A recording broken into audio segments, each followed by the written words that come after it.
9 весовых категорий, 275 бойцов, 2 ринга. Вот они, нехитрые цифры 7-дневного сыктывкарского марафона. Рубка каждый день. Времени на подготовку минимум. Побеждает самый выносливый.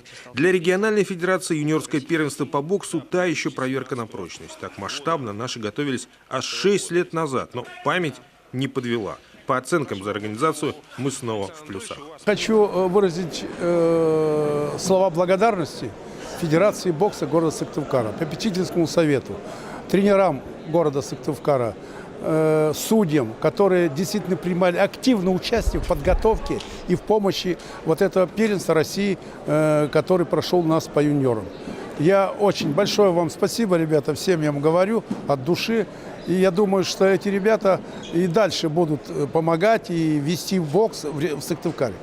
Перед финальными боями досада за наших республиканских спортсменов была только одна. По сложной схеме турнирной сетки сыктывкарец Александр Гудзий, победив дважды, все-таки остался за бортом полуфинала. У его обидчика в итоге бронза.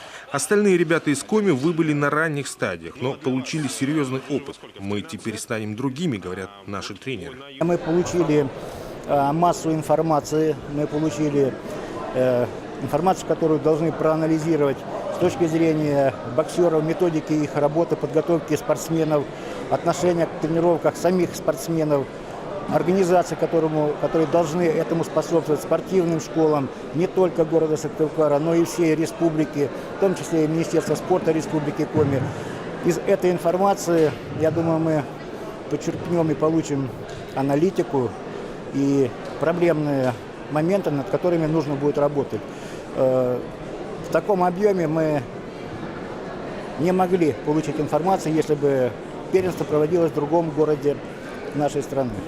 Лучшим боксером турнира специалисты и судьи признали тамбовского средневеса Илью Попова. Очень технично провел он бой против непростого, но хорошо знакомого ему Алексея Демина из Санкт-Петербурга. И победа выглядела абсолютно по делу. Бой дался хороший, соперник поменял тактику, я с ним боксировал уже. Как говорится, в предыдущем бою он делал совсем другую работу, а сегодня поменялся, мне пришлось меняться тоже. Бой прошел успешно, все хорошо.